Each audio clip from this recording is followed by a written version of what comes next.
जय चक्रधारी। आपका फिर से स्वागत है हमारे चैनल में चक्रधारी में। पुनः आज मैं तीसरा भाग लेकर के आया हूं तुलसी पर। जैसा कि लोगों के हृदय में जिज्ञासा होती है कि तुलसी कंठी माला किस प्रकार की हो, कौन पहने, क्या नियम है इत्यादि, आज उन सभी विषयों पर हम चर्चा करेंगे और खुलकर चर्चा करेंगे। मैं चाहता हूं कि आपके हृदय में इस प्रकार के कोई भी संशय शेष ही ना रहें। तुलसी माला आज की नहीं अपितु हजारों सालों से हमारी सभ्यता में रही है। हालांकि सब धर्म तुलसी को मानते हैं, पूजते हैं। पूजा का तात्पर्य केवल इतना ही नहीं होता है कि आप कोई दिया बत्ती करें। पूजा का तात्पर्य यदि आपकी भावना बहुत पवित्र है किसी विशेष चीज के प्रति, तो वो भी उसकी पूजा है। जिस प्रकार से काम आपकी पूजा होता है, जिस प्रकार से आप किसी भी वस्तु की सेवा करते हैं, वह भी उसकी पूजा ही कहती है, चाहे आपके माता पिता ही क्यों ना हो। इस प्रकार से घर में या आपके अंतर्भावना में जो जो आपको आनंद देती हो, जो जो चीज आपको अनुभव कराती हो कि आपका वो कर्तव्य है, वही उसकी पूजा है। अब इसमें अलग अलग तरीके से पूजाएं भी होती हैं। खैर, पूजा की बात हम कुछ देर में करेंगे। पहले हम बात कर लेते हैं तुलसी की माला की। ये आप देख सकते हैं, आपके सामने भांति भांति की तुलसी मालाएं मैंने रखी हैं। अब यहां पर बात यह आती है कि तुलसी माला को धारण करने का लाभ आखिर क्या है, क्यों पहनते हैं तुलसी माला। विशेष रूप से जो विष्णु को और विष्णु के रूपों को पूजने वाले लोग हैं, उनके द्वारा तुलसी पर बहुत विशेष बल दिया जाता है।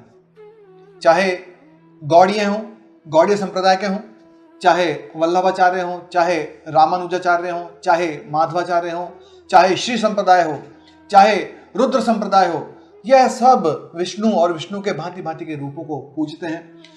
विशेष रूप से उनकी यह पहचान होती है कि तुलसी की कंठी माला गले में हो और एक विशेष प्रकार का तिलक भी भांति भांति के होते हैं। इन दोनों के कॉम्बिनेशन से पता चलता है कि किस व्यक्ति ने कहां से, कौन से संप्रदाय से दीक्षा ले रखी है। तो खैर, उन सब चीजों पर ना जाकर के मैं आपको आज महत्व बताने वाला हूं कि तुलसी माला से आखिर होता क्या है, धारणकर्ता को आखिर लाभ क्या होता है, क्यों तुलसी माला हर व्यक्ति को पहननी चाहिए। तुलसी माला में विशेष प्रकार की मैग्नेटिक वाइब्रेशंस होती हैं, चाहे वह पौधा ताजा हो, चाहे वह पौधा सूखा हो। यानी सूखी लकड़ी भी यदि तुलसी की है तो वो बड़े काम की है। सामान्यतः जहां पे बागबानी होती है तुलसी की, वहां पर जब पूरी तरह से तुलसी के पौधे पल्लवित हो जाते हैं, अपने पूरे समग्र हरियाली के रूप में, प्रसन्नता के रूप में आकर के बड़े हो जाते हैं, पश्चात उसमें से ही उनकी शाखाएं लेकर के और तुलसी के मनकों का निर्माण किया जाता है। जैसे मान लो यह है तुलसी की माला, इसके मनके जो है इस प्रकार की किसी बाग से लेकर के और निर्मित करे गए हैं, तो अभी भी इसमें विशेष वाइब्रेशंस हैं जो कि हमारे चक्रों में, जो 7 चक्र होते हैं, विशेष रूप से उन चक्रों पर यह विशेष प्रकार का प्रभाव दिखाती है। अब वैष्णव संप्रदाय में ही कुछ मतों का कुछ अंतर है। जैसे कोई लोग कंठ में धारण करते हैं, कई लोग हृदय भाग तक धारण करते हैं, कई लोग नाभि प्रदेश तक भी धारण कर लेते हैं। तो उनकी अलग अलग मान्यताएं हैं। किंतु जो इसका साइंटिफिक रीजन है, जो हमारा अध्यात्म भी कहता है, इसके गुण गान गाता है, वो मैं आपके सामने रखना चाहता हूं, प्रस्तुत करना चाहता हूं। तुलसी की माला गले में धारण करने से विशेष रूप से आपकी वाणी में सौम्यता लेकर के आती है। तुलसी की माला गले में धारण करने से जब आप भोजन करते हैं तो किसी प्रकार से कोई ऐसी ऊर्जा जो किसी ने फूंक कर दी हो या दुर्भावना से दी हो, वैसी भावनाएं कंठ तक आते आते समाप्त हो जाती है। यह उन नेगेटिव वाइब्रेशंस को खींच लेती है। कंठ में धारण करने से गले के रोग भी नहीं होते। इसको यदि हृदय भाग तक धारण किया जाए तो निश्चित रूप से आपके हृदय तक ये वाइब्रेशंस जाते हैं, फेफड़ों तक। यह एक बहुत महत्वपूर्ण हमारा हिस्सा है। श्वास ली, फेफड़ों में गई, ऑक्सीजन गई, फिर वो सारे शरीर में संचालित होती है, भांति भांति के अंगों में जाती है। तो उसके साथ तुलसी बाहरी रूप से भी यदि आपने धारण करी है तो कुछ मैग्नेटिक वाइब्रेशंस उस सांस के साथ ही आपके भीतर जाते हैं और आपको रोगों से बचाते हैं। इसका मुख्य कारण है रोगों से आपकी रक्षा करना। इसका मुख्य कारण है आपके मस्तिष्क में उन वाइब्रेशंस को जागृत करना जिससे आपको प्रसन्नता मिलती हो। इसका मुख्य कारण है कि आप सात्विकता की ओर बढ़ें। इसका मुख्य कारण है कि आपके सोचने समझने की जो क्षमता है उसमें वृद्धि का होना। इसको गले में धारण करने का एक और मुख्य कारण है कि जो भी तंत्र मंत्र वशीकरण इत्यादि या भूत प्रेत जो मानसिक रोग बताए गए हैं आयुर्वेद में, इस प्रकार की मानसिक पीड़ाओं से बचाने में यह कमाल का परिणाम दिखाती है। इसलिए तुलसी माला सदा ही वैष्णव संप्रदाय वाले लोग धारण करते हैं। एक और विशेष बात, इसको धारण करने से कुछ ऐसी ऊर्जा भी संचलित होती हैं जो आपके क्रोध के स्तर को कम कर देवे। तो कितनी ही प्रकार की तुलसी मालाएं आज देश में बन रही हैं, किंतु मुख्य बिंदु आपको बताना चाहूंगा, क्योंकि आज वाणिज्य का युग है, व्यापार का युग है, और बहुत लोग अज्ञानता के कारण या जानते बूझते भी नकली सामान भी बड़ी मात्रा में दे रहे हैं, जो कि दुख का और शोक का विषय है। तुलसी माला एक बहुत पवित्र माला है। सामान्य कोई भी लकड़ी उठा करके उसके मन के बना करके तुलसी का स्वरूप देकर के लोगों को दे दिया जाता है, जो कि बहुत गलत है। ऐसा नहीं होना चाहिए। जो लोग इस प्रकार का काम करते हैं उनसे मैं विशेष रूप से प्रार्थना करता हूं कि आप केवल व्यापार के लिए ऐसा ना करें। आप सत्य बोल करके समाज के समक्ष सत्य वस्तु प्रस्तुत करें, आपको बड़ा सम्मान मिलेगा। यह मेरा निजी अनुभव है। चाहे कैसा भी हो, कुछ भी हो, चाहे कुरूप ही हो, बहुत सुंदर ना हो, यदि वस्तु में दम है, वो प्रखर है, वो सत्य है, तो आप सभी से मुझे बहुत सम्मान मिला है। मैं श्री कृष्ण से यही प्रार्थना करता हूं कि मेरी बुद्धि सदा ही इस प्रकार से ही कार्य करे कि मैं सत्य ही परोस पाऊं। तो इस प्रकार से मालाओं के विषय में आपको मैंने बताया, ये आप किसी भी विश्वसनीय व्यक्ति से प्राप्त कर सकते हैं, आपके शहर से भी कर सकते हैं। आपको वहां नहीं मिलती है, आपको लगता है या हृदय में किसी प्रकार का संदेह है, तो हमसे भी मंगा सकते हैं। ऑप्शन आपके सामने है। अब मैं मोटी मोटी बात कर देता हूं कि आप इसको कंठे में पहन सकते हैं, कंठ में पहन सकते हैं, आप इसको हृदय देश तक पहन सकते हैं, आप इसको नाभि के ऊपरी भाग तक पहन सकते हैं, आप इसको बाजू में धारण कर सकते हैं, आप इसको वलय के रूप में यानी कि ब्रेसलेट के रूप में धारण कर सकते हैं। कुछ विशेष स्थानों पर यानी कि चोटी में भी इसको बांधा जा सकता है। इस प्रकार से तुलसी जो है अलग अलग स्थानों पर धारण करी जाती है, अलग अलग परिणाम इसके प्राप्त होते हैं। कुछ अवस्थाओं में कमर पे भी धारण करी जाती है, यह गर्भ की रक्षा करने में भी सक्षम है। तो अधिकांश लोगों के हृदय में जो भांति भांति के प्रश्न आते हैं, आज हम उन प्रश्नों पे ही बात करते हैं। प्रश्न संख्या 1, प्रतिदिन तुलसी की पूजा कैसे करें? यह सामान्य प्रश्न है। तुलसी की पूजा करना कोई विशेष रूप से ऐसा नहीं कि आपको दीपक या कुमकुम ही चढ़ानी है। पूजा का तात्पर्य होता है भाव। आपने किस प्रकार की भावना अर्पित कर रखी है, आपके हृदय में क्या भाव किसी के प्रति है। तुलसी जो कि सर से लेकर एड़ी तक के रोगों की रक्षा करती है, तो आपको इस प्रकार के भाव, चूंकि मां स्वरूप उसको बताया गया है, आप सामान्य जल भी यदि चढ़ाते हैं तो वो भी तुलसी की पूजा ही है। किंतु फिर भी आपको मैं कहूंगा कि जल चढ़ाने के साथ साथ आप दीपक भी वहां पर अवश्य ही जलावें।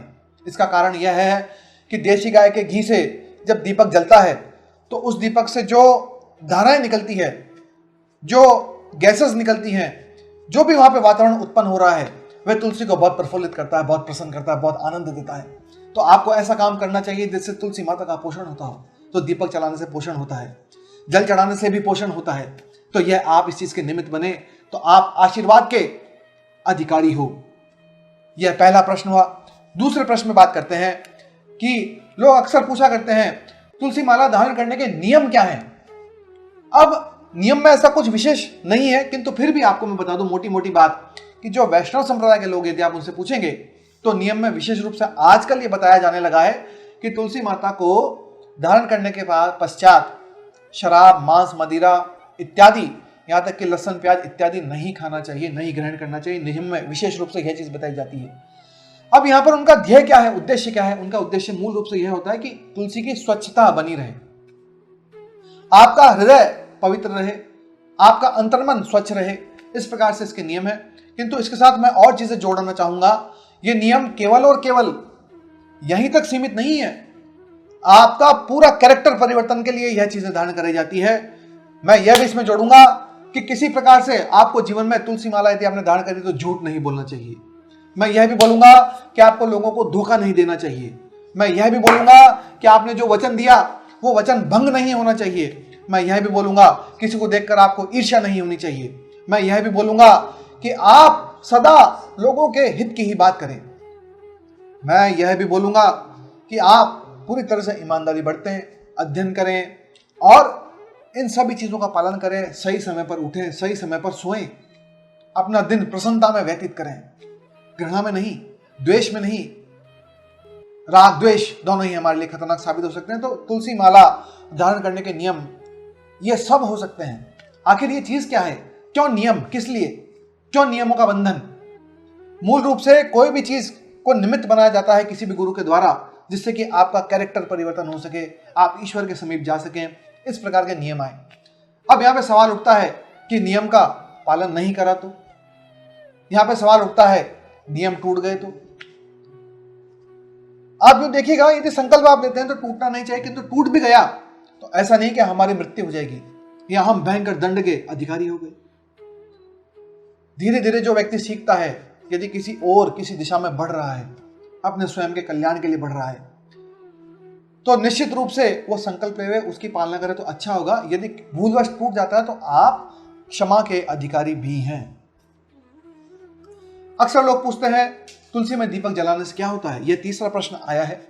तुलसी में दीपक जलाने से आपको मैं जैसा कि प्रश्न संख्या 1 में ही बताया पूजा के समय, कि आप तुलसी के पौधे के आसपास यदि देसी गाय के बिलौने घी का दीपक जलाते हैं तो वातावरण में विशेष प्रकार की ऊर्जा प्रवाहित होती है, विशेष प्रकार की गैसेस निकलती हैं जो कि तुलसी माता को यानी कि तुलसी के पौधे को प्रसन्न करने में सक्षम है। इसलिए तुलसी के आसपास दीपक जलाना चाहिए। चौथा प्रश्न, तुलसी पत्तों को खाने का सही तरीका क्या है? अक्सर आप सुनेंगे कि तुलसी को चबाया नहीं जाता, सीधा अंदर ले लिया जाता है, या कई लोग कंफ्यूज हैं कि भोजन पर डाल के खाएं। काफी इसमें कंफ्यूजन है। इसका सीधा साधा उपाय है, आप तुलसी के पत्ते को लेवें। आपके पास यदि खरल है, खरल पे भी हम लोग एपिसोड बना चुके हैं। सच्ची खरल है, सच्ची खरल पे आप तुलसी के पत्ते 5-6 पत्ते लेकर के आप थोड़ी खरल करके उन पत्तों को आप पानी के साथ में निगल सकते हैं। यह सबसे बेस्ट तरीका है। दांतों से क्यों नहीं खाता, इसका सिर्फ इतना सा कारण है कि जो तुलसी का सत्व होता है वो जीभ द्वारा ऑब्जर्व कर लिया जाता है, जबकि पेट के लिए वो अधिक लाभदायक हो सकता है। इसलिए उसको सीधा निगल लिया जाए तो बड़ा अच्छा होता है। इसलिए कहा जाता है कि तुलसी के पत्तों को खाने का सही तरीका वही है जिसमें तुलसी को दांतों के द्वारा चबाया ना जाए। यह इसका मुख्य कारण है। पांचवा प्रश्न आता है, तुलसी को जल चढ़ाने का सही तरीका क्या है, सही विधि क्या है? आप कोई भी तांबे का पात्र ले लें, लोहे का ना लें, तांबे का पात्र ले लें, या चांदी का पात्र ले लें, या सोने का पात्र ले लें, या मिट्टी का पात्र ले लें, या कांच का पात्र ले लें। इन पात्रों में जल भर करके आप यदि लोटे के आकार का लेंगे तो बड़ा अच्छा होगा। असली तांबे का लेंगे तो और भी अच्छा होगा। विशेष रूप से ध्यान ये रखना है कि लोटे में केवल जल हो, उसमें अन्यत्र चीजें नहीं मिलानी है। आप अपने हाथों से पकड़ें, अंगूठे से ना पकड़ें, और सामान्य रूप से जल चढ़ा देंगे। इस प्रकार से आप जल को अर्पित कर सकते हैं। यह जल चढ़ाने की सामान्य विधि है। अगला प्रश्न आता है, तुलसी के पत्तों को खाने से आखिर होता क्या है? तो आप ये देखिएगा, इस पे मैं पहले भी एपिसोड्स बना चुका हूं। जो बाकी के 2 भाग हैं आप आखिरी में देखेंगे। जो 2 भाग बताए हैं उसमें हमने तुलसी का काफी बड़ा वर्णन किया है। आप देख सकते हैं उसकी जड़ से लेकर के तने, पत्तों, मंजीरी इत्यादि सब का प्रयोग हमने बताया। यहाँ तक कि तुलसी जब गमले में होती है तो उसकी मिट्टी से क्या लाभ हो सकता है वो भी हमने आपको प्रयोग बताया, आप वो देख सकते हैं। अगला प्रश्न है, तुलसी माला धारण करने का नियम क्या है? इसका नियम मैं आपको बता चुका हूं कि क्या नियम है। अगला प्रश्न है, तुलसी माला धारण करके क्या प्याज, लहसुन, मांस इत्यादि खाया जा सकता है? देखिए जी, ऐसा है। इस प्रश्न में आपको मैं इतना ही कहना चाहूंगा कि तुलसी माला धारण कर करके यदि आप इन सब चीजों का त्याग करते हैं तो अच्छा है। आप धारण करें बिना भी त्याग करते हैं तो भी बहुत अच्छा है आपके शरीर के लिए, क्योंकि जो मनुष्य का शरीर है वह मांस खाने के लिए वास्तव में नहीं बना है, यानी कि यह अभक्ष्य पदार्थ है। अब कई बार कई स्थानों पर जहां भयंकर अकाल की स्थिति आ जाती थी, जो लोग रेगिस्तान में होते थे या जो लोग जहां पर ऐसे स्थानों पर जहां पे बर्फ है, उन्होंने मांस खाने का प्रचलन बढ़ाया। भारत देश में बहुत आयात में जड़ी बूटियां हैं, सब्जियां हैं, शाक हैं, सब कुछ आपको उपलब्ध है, स्वाद इत्यादि सब कुछ आपको उपलब्ध है। तो ऐसी चीज खाना ही क्यों? और पहनकर खाने का तात्पर्य यहाँ पे सिर्फ इतना ही होगा कि आपको यदि आपके गुरु ने संकल्प दिलाया है, उन्होंने आपको कुछ नियम बताए हैं, तो आप उनकी पालना अपनी भावना से करें, उसमें दिक्कत क्या है। और यदि गलती से कभी अज्ञानता में आपने खा लिया या ऐसी कोई चीज आपके गले से प्रवेश कर जाती है, तो मैं फिर कहता हूं ऐसा नहीं कि आपको फांसी लग जाएगी। तुलसी का कोई गुण नष्ट नहीं होता है। गुण यदि नष्ट होते हैं तो आपका होता है। आपके शरीर में जो रोग प्रतिरोधक क्षमता है वो मांस खाने से कम होती है। तो इस प्रकार से ये चीजों का आपको ध्यान रखना होता है। अगला प्रश्न उठता है, क्या तुलसी माला सभी को धारण करनी चाहिए? जी हाँ, बिल्कुल, हर व्यक्ति तुलसी माला धारण कर सकता है। यह ईश्वर की बनाई हुई वस्तु है, ईश्वर का बनाया हुआ ये एक प्रकार का पौधा है। इस पर सबका अधिकार है, चाहे वो किसी भी धर्म संप्रदाय का हो, कोई भी तुलसी माला को धारण कर सकता है। और मैं कहूं कि करना भी चाहिए। अगला प्रश्न उठता है, राम तुलसी को और श्याम तुलसी को कैसे पहचानें? देखिए जी, हम पुराने वीडियोस में ये बता चुके हैं राम तुलसी कैसी होती है, श्याम तुलसी कैसी होती है, किंतु आपकी जानकारी के लिए मैं बता रहा हूं कि इस प्रकार से यदि मालाएं तैयार होकर आती है तुलसी की, इस प्रकार की मालाएं यदि बनती है या बड़े मन के बनते हैं, तो आप इसमें से पता नहीं लगा सकते कि राम तुलसी का कौन सा है, श्याम तुलसी का कौन सा है। श्याम तुलसी गहरे रंग की अवश्य ही होती है, किंतु वो काली नहीं होती। इस प्रकार का नहीं होता कि उसका भीतरी दाना बिल्कुल काला पड़ जाए, बाहर का खोल उतरा तो अंदर से ऐसा ही दाना आता है। तो इस प्रकार से पहचान करना कि श्याम तुलसी की माला कौन सी है, राम तुलसी की माला कौन सी है। आपकी सूचनार्थ मैं फिर ये बताता हूं कि बाजार में श्याम तुलसी को बोल करके और पेंट करी हुई तुलसी दे देते हैं, रंग करी हुई तुलसी दे देते हैं। आप उसमें ना फंसे, ज़्यादा बेहतर होगा कि आप जो प्राकृतिक माला आपको मिल रही है आप वही लेकर के प्रसन्न होवें, क्योंकि उसमें सारी क्षमताएं हैं। तो आपको इसमें कोई कंफ्यूजन किसी प्रकार का क्रिएट नहीं करना है। अगला प्रश्न आता है, क्या तुलसी की लकड़ी से तिलक किया जा सकता है? देखिए जी, जिस प्रकार से अभी आपको मैंने बताया कि तुलसी के पौधा चाहे वह गीली अवस्था में हो, ताजी अवस्था में हो या सूख गया हो, दोनों ही अवस्था में इसकी ऊर्जा बनी रहती है, इसमें मैग्नेटिक वाइब्रेशंस बने रहते हैं। तो आप निश्चित रूप से इसकी लकड़ी से, चाहे वो सूखी हो या गीली हो, आप तिलक लगा सकते हैं और लगाना भी चाहिए। इससे बड़े अच्छे परिणाम मिलते हैं। यहाँ तक कि कई बार ऐसा देखा गया है कि जब कानों का छेद इत्यादि, कान में जब कर्ण छेदन किया जाता है, तब भी तुलसी की सलाख को डाल दिया जाता है। या तो नीम की सलाख को डालते हैं, तुलसी की सलाख को डालते हैं, आपको इन्फेक्शन नहीं होता। ऐसा इसका परिणाम है। इस प्रकार से अब अगले प्रश्न की ओर बढ़ते हैं। क्या तुलसी माला धारण करके पति एवं पत्नी शारीरिक संग कर सकते हैं क्या? यह बड़ा ही विचित्र प्रश्न है, किंतु फिर भी इस पर प्रकाश देना बहुत आवश्यकता है, बहुत आवश्यक मैं इसको समझता हूँ। कारण कि बहुत सारे लोग धारण करके इस प्रकार से फिर बाद में पछताते हैं या वो अपने ही विचारों में स्वयं को डिप्रेशन में लेके आ जाते हैं। तो ऐसा है जी, तुलसी माला को मैं फिर बताता हूँ। तुलसी माला यदि आपने गले में धारण कर रखी है और किसी प्रकार से कोई भोग इत्यादि का काम हो जाता है, पति पत्नी के मध्य भी हो जाता है, तुलसी माला की कोई ऊर्जा खराब नहीं होगी। जो कुछ ऊर्जा बैलेंस होती है या बिगड़ती है वो हमारे शरीर की, हमारे चक्रों की ही होती है। पहन करके यदि भोग कर भी लिया तो मुझे लगता है कि इस प्रकार से कोई चक्र आपका खराब नहीं होगा। तुलसी माला का काम हमेशा आपको सकारात्मकता देना है, और कुछ विशेष अवस्थाओं में तो अच्छी संतान प्राप्त करने के लिए माला को शरीर पर धारण किया जाता है। यहाँ इस प्रकार की चीज भी होती है। तो अब ये मैं फिर कहूँगा, आपके गुरु की जैसी आज्ञा है, आपकी जैसी भावना है, आप जैसा आदेश मानते हो, उस नियम का पालन कर सकते हो। बाकी इस प्रकार का कोई कठिन या कठोर ऐसा कोई नियम नहीं बना है कि किसी प्रकार से भोग के समय आपके गले में कंठी है तो आपने जो है महापाप कर दिया। अभी आपकी भावना और आपके गुरु ने किस प्रकार का मार्ग आपको दिखाया, आपको उसमें से चुनाव करना है। सामान्य व्यक्ति के लिए इस प्रकार का कोई कठोर नियम नहीं है। यदि आप पहनते हैं तो आपको लाभ ही होगा। अगला प्रश्न आता है, एक दिन में तुलसी के कितने पत्ते खाने चाहिए? एक सामान्य व्यक्ति को जो अपने शरीर को स्वस्थ रखना चाहता है वह 5-6 पत्ते खा ले, वे पर्याप्त है। आप उसको खल में घोट लेवें और उसको पानी के साथ निगल जावें, या आप वैसे भी निगल सकते हो तो वैसे भी निगल जावें। इतने पर्याप्त पत्ते हैं, 5-7 पत्ते पर्याप्त हैं। और विशेष रूप से विशेष परिणाम आप यदि चाहते हैं तो मैंने पुराने एपिसोड में बताया था कि आपको भी पात्र ले लें। तांबे का पात्र हो तो बहुत अच्छा है, या चांदी का पात्र हो, या सोने का पात्र हो, या मिट्टी का पात्र हो, या कांच का पात्र हो, उसमें आप 5 पत्ते तुलसी के डाल देवें। इन पात्रों का आप चुनाव कर सकते हैं, इनमें से किसी एक का चुनाव करना है। उसमें जल भर देवें, एक सोने की अंगूठी जो कि 24 कैरेट की हो, या सोने का सिक्का जो कि 24 कैरेट का हो, वो डाल देवें और रात भर उस जल में उन चीज़ों को भीगा रहने देवें। आप अगले दिन प्रातः सुबह उठ करके खाली पेट निहार मुंह उस पत्तों को थोड़ा सा आप मसल लेवें और उसी पानी के साथ जो आपने रखा है निगल जाएं। आपको अद्भुत परिणाम मिलेगा, ऐसा परिणाम मिलेगा जिसको आप देख करके, जान करके अचंभित हो जाएंगे। बहुत बढ़िया, बहुत अद्भुत, बहुत लाजवाब आपके जीवन में परिणाम आता है। चाहे आर्थिक उन्नति हो, चाहे मानसिक रूप से आपकी उन्नति हो, चाहे शारीरिक आपका स्वास्थ्य को लेकर के हो, हर चीज़ में इसका परिणाम अद्भुत आता है। तो इस प्रकार का यह आप काम कर सकते हैं। अगला प्रश्न आता है, तुलसी माला पर किसके नाम का जप करना चाहिए? देखिए जी, वल्लभ संप्रदाय को यदि आप मानते हैं, यानी कि वैष्णव संप्रदाय में जिसको भी आप मानते हैं, तो आप जो भी नाम जप करना चाहते हैं उनकी अपनी महिमा वो बताते हैं। तो इसके जो जिनकी जैसी भावना है वो उसी प्रकार से उस चीज़ को मान करके वैसा ही पालना करते हैं, तो आपको अच्छा लाभ होता है, इसमें कोई शंका नहीं। आपकी कंसंट्रेशन पावर बहुत बढ़ जाती है, आपके मानसिक जो विचार हैं जो सदा चलते रहते हैं उनको वो थम जाते हैं। जब विचार हमारे थमते हैं तो हमारा शरीर विशेष प्रकार के स्पंदनों को प्राप्त होता है। हम बाहरी चीज़ें जो हमारे शरीर के बाहर की हैं, सूक्ष्म जगत की हैं, आप उनको अनुभव कर पाते हो, उनकी ऊर्जाएं ले पाते हो और सकारात्मकता की ओर बढ़ते चले जाते हो। इस प्रकार से तुलसी माला पर आपके गुरु की आज्ञा से किसी का भी नाम जप किया जा सकता है, यदि आप नाम जप करते हैं तो। अगला प्रश्न आता है, तुलसी माला क्या रात को सोने से पहले या प्रातः सुबह स्नान शौच आदि क्रियाओं करते समय उतार देना चाहिए क्या? मैं फिर आपसे कहता हूँ, वही चीज़ बार बार दोहराता हूँ कि आपकी भावना जैसी है वैसा आप काम करिए। तुलसी माला की कोई ऊर्जा खराब नहीं होती है, तुलसी की अपनी जो मैग्नेटिक वाइब्रेशन है वो खराब नहीं होती है। यदि कुछ खराब होना होगा तो हमारे चक्रों की ऊर्जा खराब होगी, तुलसी का कुछ नहीं होगा।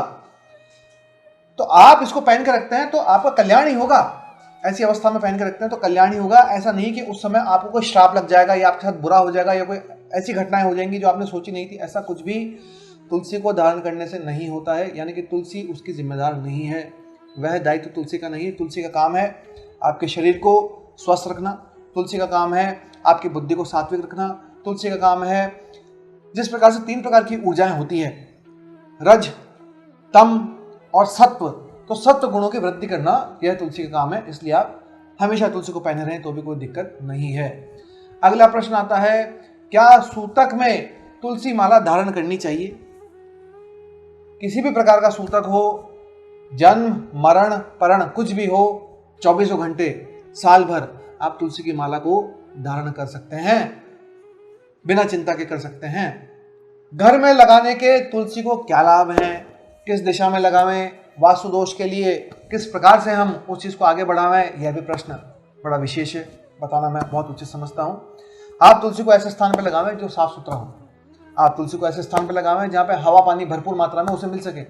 आप तुलसी को ऐसे स्थान पर लगावें जहाँ पे धूप की रोशनी अच्छी हो। सामान्यतः चूंकि प्रातःकाल पूर्व से सूर्योदय होता है तो प्रातःकाल की जो रश्मियाँ हैं यदि वो तुलसी पौधे पर पड़ती हैं तो सबसे अच्छा और श्रेष्ठ स्थान ऐसा ही होगा, तो आप उसी स्थान पर लगावें। इतना सा ध्यान रखें कि आपका जो एरिया है जहाँ पे आप तुलसी का पौधा लगा रहे हैं वह साफ सुथरा होना चाहिए, गंदगी नहीं होनी चाहिए, क्योंकि तुलसी विशेष प्रकार की ऊर्जा जनरेट करती है, विशेष प्रकार के वाइब्रेशंस जनरेट करती है। आपको उसका लाभ मिले उसके लिए आपको भी सम्मान तो करना पड़ेगा, तो यह इसका छोटा सा नियम है। अगला प्रश्न आता है, तुलसी माला को धारण करने का महत्व क्या है? देखिए जी, मैं इस पर पूरा एपिसोड बना ही रहा हूँ, उसके महत्व क्या है उस पर हम चर्चा आरंभ में ही कर चुके हैं। तो आप बिना चिंता के उन महत्वों को जान करके धारण करें, सोच करके धारण करें, आप प्रैक्टिकल करें, आपको वैसा ही परिणाम मिलेगा जैसा जैसा आपको बताया गया है। अगला प्रश्न आता है, क्या तुलसी के पत्तों को शिवलिंग पर चढ़ाया जा सकता है? अद्भुत प्रश्न है। आप देखिएगा यहाँ पर कथा आती है कि शिवलिंग पर तुलसी को नहीं चढ़ाया जाता है। अब मूल कारण क्या है? तुलसी का जो पत्ता है वो विष को या विषाली किसी भी चीज को, उसके विष को समाप्त करता है। यहाँ तक कि मैंने आपको पिछले एपिसोड में बताया था, मैं फिर रिपीट करता हूँ कि यदि तुलसी का बागबान लगा हो, तुलसी का आपके घर के बाहर में पूरा का पूरा गार्डन लगा हो, उस एरिया में सर्प इत्यादि बिच्छू इत्यादि प्रवेश नहीं करते। क्यों? क्योंकि ये तुलसी की ऊर्जा है, तुलसी की एनर्जी है, उसमें से विशेष प्रकार की गंध आती है जो कि आपकी रक्षा करे। अब शिवलिंग पर भांति भांति के विष चढ़ाए जाते हैं, यहाँ तक कि सर्प ही चढ़ा दिया जाता है, यहाँ तक कि आंकड़ा, धतूरा, इस प्रकार के कई प्रकार के विषैली बूटे चढ़ाई जाती है। अब मान लो आपने चढ़ा दिया और चढ़ा करके आपने तुलसी के पत्ते को खा लिया तो कुछ विष उस पर चढ़ जाएगा और आप आशा करो कि तुलसी के पत्ते के माध्यम से खाने से हमारे को कुछ पीड़ा नहीं होगी। अब विष में रख करके कोई भी चीज़ आप खाओगे तो आपको पीड़ा तो होगी। तो हमारे ऋषियों ने इसका निषेध ही कर दिया, जो उस समय पंडित थे उन्होंने निषेध ही कर दिया कि भाई तुलसी आप चढ़ाओ ही मत। क्यों? क्योंकि सबकी अपनी भावनाएं होती है। शिवलिंग पर तुलसी चढ़ती है या कहीं भी तुलसी चढ़ती है तो व्यक्ति उसको प्रसाद मान करके अपने जीवन में उतारने का प्रयास करता है। तो इस प्रकार से नियम बताया गया, क्योंकि आप कितने बड़ी बड़ी बातें या कितने नियम कितने लोगों को बता सकोगे। कहानी के रूप में कोई कहानी गढ़ दी जाती है ताकि वो सूचना के लिए पूरे समाज में व्याप्त हो जाए। इस प्रकार से इसकी पालना करनी चाहिए। तो आप शिवलिंग पे, यदि शिवलिंग बिल्कुल साफ है तो चढ़ा दो, क्या दिक्कत है? और इस प्रकार से कोई विषैली वस्तु पड़ी है तो ना चढ़ाओ तो ज़्यादा अच्छा है। तो इस प्रकार से आप इस काम को कर सकते हो। अगला प्रश्न आता है, स्त्रियों की तरफ से विशेष रूप से, क्या मासिक धर्म में इस अशुद्ध अवस्था में तुलसी माला उतार देनी चाहिए या पहने रहनी चाहिए? यह प्रश्न भी बड़ा अद्भुत है। देखिए जी, तुलसी की माला को आप जो 4-5 दिन का जो भी पीरियड है मासिक का जो आप सामना करते हैं प्रति माह, यदि आप उस विशेष काल में उतार दें तो अच्छा होगा, और ना भी उतारें तो कोई बहुत बड़ा पाप नहीं हो जाएगा। मैं उसकी शोधन विधि आपको बता देता हूँ। आपको इतना ही करना है कि आप जब इस चीज से मुक्त हो जाए, निवृत्त हो जाए, तो आप तुलसी माला को गंगा जल से धो लेवें। आप पश्चात देसी का बिलौना घी लेकर के हल्का सा उस पर मसाज कर देवें, इस प्रकार से मसाज कर देवें बढ़िया, और पश्चात उसको प्रेम पूर्वक, भावना पूर्वक, सच्चे मन से, कल्याण की भावना से गले में धारण कर लेंगे। तो यहाँ पर इसका सारांशित उत्तर मैं पुनः दोहरा देता हूँ। मासिक की समस्या होने पर स्त्रियां इसको धारण करे रखें, मजबूरी में किसी प्रकार के ऐसे स्थान पे कि वो नहीं उतार सकती तो पहने रहें। तुलसी माला का कुछ नहीं होगा, तुलसी माला की ऊर्जा कुछ भी खत्म नहीं होगी। और यदि आप उतार देती हैं तो उतार के आप रख सकते हैं, जिससे कि जो उस समय उस काल चक्र में किसी भी स्त्री के शरीर से जो नकारात्मक जैसे कमजोरी का होना या जो भी चीज़ उसको अनुभव होती है, उसका प्रभाव सब चीज़ों पे पड़ता है। इस वजह से वो उतार भी सकती है और पहने भी रहते, कोई विशेष चिंता की बात नहीं। शोधन कैसे करना है वो आपको मैंने बता दिया, उस हिसाब से स्त्रियां जो हैं इसकी पालना करें। तो इस प्रकार से जो मूल प्रश्न हो सकते थे वो सभी मैंने आपको बताए। इन मुख्य प्रश्नों के माध्यम से मुझे लगता है कि आपका काफ़ी सारा जो डाउट है वो क्लियर हुआ होगा। आपको तुलसी माला चाहिए तो आप हमारी वेबसाइट से भी मंगा सकते हैं। हमारी वेबसाइट है www.chakradhari.com। हमने और भी भांति की वस्तुओं पर काम किया है, उनके एनर्जी लेवल्स पे काम किया है, उनकी प्रासंगिकता को जान करके समाज को बताने का प्रयास किया है। तो मेरा छोटा सा प्रयास है, मैं आपका साथ चाहता हूँ। आपके पास भी दिए गए ऐसी कोई सूचना है, कुछ विशेष सूचना जो पूरे समाज के कल्याण के लिए काम आए, तो आप मुझे अवश्य ही बताएं, चाहे कमेंट्स में बताएं, चाहे मेरा अपना मोबाइल नंबर है, आप उस पर व्हाट्सएप भी कर सकते हैं 9887917255। और आपको ये एपिसोड किसी भी प्रकार से किसी काम का लगा हो तो मैं फिर आपसे यही निवेदन करूंगा कि आप हमें सब्सक्राइब अवश्य करें और बेल आइकन पर क्लिक करके जो भी हमारे नए वीडियोस के नोटिफिकेशन है आपके पास आ सके तो आप वो भी दबा देंगे। इतनी ही मैं आपसे जो है अपनी बात को साझा करना चाहता हूं। और किसी प्रकार का संशय हो तो मुझे आप मेरे नंबर पर व्हाट्सएप कर सकते हैं, देर सवेर ही सही किंतु मैं उत्तर अवश्य दूंगा। आज के लिए इतना ही, आज्ञा दीजिए। जय चक्रधारी।